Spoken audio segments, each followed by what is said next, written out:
video kali ini saya akan menjelaskan tentang struktur dan kaidah kebahasaan dari teks laporan percobaan. Jadi, kejelasan dan kelengkapan informasi itu ditentukan oleh struktur penyajian, tulis maupun lisan, dan kaidah kebahasaan atau penggunaan bahasanya. Nah, di sini kita akan mempelajari kompetensi dasar tentang menelaah struktur dan kaidah kebahasaan teks laporan secara tulis maupun lisan. Tapi tujuan pembelajarannya kita akan menelaah struktur dan kaidah kebahasaan secara tertulis dulu ya. Simak video ini sampai habis, nanti akan ada materi tentang struktur dan kaidah kebahasaan. Setelah itu baru deh kalian harus cermati dan kerjakan tugas di akhir video. Nah, baiklah anak-anak, buku yang kita pakai adalah buku Bahasa Indonesia dari Kemendikbud kelas 9 ya. Ini dipakai untuk 1 tahun. Kita pelajari semester satunya dulu, yaitu tentang teks laporan percobaan. Bisa kalian simak di halaman 24. Di situ ada materi tentang struktur teks laporan dan kaidah kebahasaan dari teks laporan percobaan. Tetapi dalam buku tersebut struktur teks laporan hanya dijelaskan secara umumnya saja ya, yaitu ada 2, pernyataan umum dan uraian. Nah, uraian ini sebenarnya banyak poin-poinnya ya teman-teman. Jadi di sini saya akan menjelaskan 2 kali tentang struktur yang secara umum mengenai teks laporan dan struktur teks laporan secara spesifik, atau kalau lebih jelasnya uraian yang tadi itu nanti akan saya rinci lagi penjelasannya. Baik, di sini saya akan menjelaskan struktur teks laporan percobaan secara umumnya ya. Dalam buku Kemendikbud tersebut, struktur teks laporan ada 2, yaitu pernyataan umum dan uraian. Dari pernyataan umum dulu. Pernyataan umum ini isinya menentukan klasifikasi aspek yang dibahas secara umum atau secara lebih luasnya. Aspek ini bisa macam-macam ya teman-teman. Bisa hewan, bisa alam, bisa tumbuhan, atau benda-benda. Nah, contohnya seperti di video sebelumnya ada tentang teks Venus. Nah, teks Venus ini kita jabarkan dulu. Venus adalah apa? Itu namanya klasifikasi secara umum. Nah, struktur teks laporan yang kedua yaitu uraian. Uraian ini isinya tentang menggambarkan sesuatu yang dibahas secara rinci atau detail ya. Detailnya itu bisa tentang kebiasaan makhluk hidup, bisa penggunaan alat dan bahan, bisa juga perilaku ilmiah atau hal khusus yang lainnya. Nah, itu dia struktur teks laporan percobaan secara umum. Sekarang saya akan menjelaskan struktur yang lebih spesifiknya ya. Kalau struktur yang tadi itu kalian bisa gunakan dalam bentuk laporannya dalam bentuk paragraf deskripsi. Kalau struktur percobaan yang lebih spesifik ini kalian bisa gunakan setelah melakukan percobaan atau lebih rinci lagi, atau sama saja uraian tadi kita jabarkan lagi.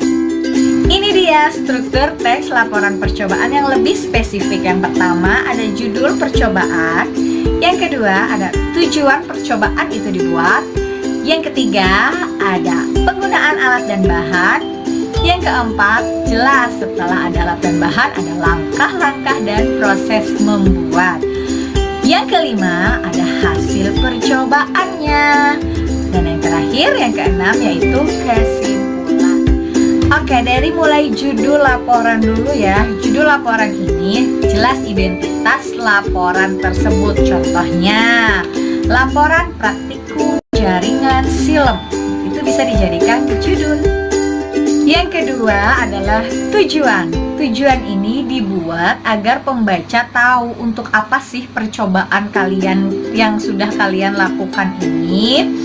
Contoh tujuannya, jika tadi judulnya laporan praktikum jaringan silem, maka tujuannya adalah untuk mengetahui jaringan silem pada tumbuhan. Simpel kok. Yang Yang ketiga adalah alat dan bahan. Alat dan bahan ini isinya jelas kalian tahu ya, alat-alat atau bahan-bahan apa saja yang digunakan saat kalian melakukan percobaan. Contoh dari judul yang tadi, alat dan bahannya kira-kira apa ya? Yang pertama bisa cutter. Yang kedua bisa tanaman paca air berapa buah. Kemudian bisa botol minuman yang bekas, kemudian zat warna merah dan biru misalnya untuk membedakan, kemudian air secukupnya.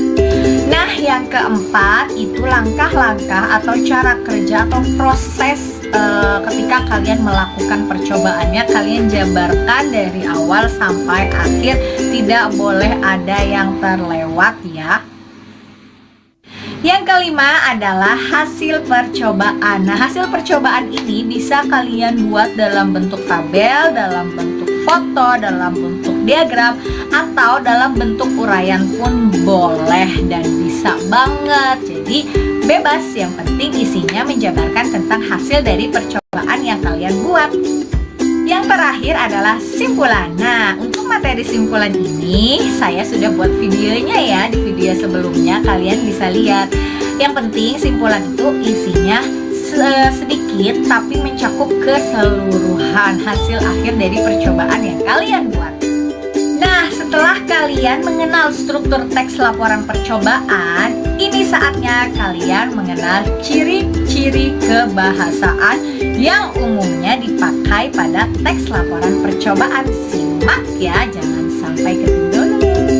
Oke, cukup ya ketawanya. Ciri kebahasaan yang umumnya digunakan teks laporan yaitu yang pertama adalah memperkenalkan aspek secara umum. Aspek ini bisa macam-macam seperti yang tadi saya jelaskan. Bisa kendaraan, bisa alam, bisa hewan, bisa tumbuhan. Dikenalkan secara umumnya dulu. Yang kedua, menggunakan kata tugas hubungan logis. Contohnya ada di bawah ini. Tweng, tweng, tweng, tweng, tweng, tweng. Yang ketiga, menggunakan kalimat aktif dan kata kerja yang aktif pula tentunya. Kalian tahu kan kalimat aktif dan pasif? Tidak usah ibu jelaskan lebih rinci lagi kan? Kita lihat aja contohnya di bawah ini. Tara, itu dia contoh dari kata kerja aktif. Yang keempat, dalam teks laporan percobaan kita tidak menggunakan urutan waktu, tapi menggunakan urutan kegiatan. Contohnya di bawah ini.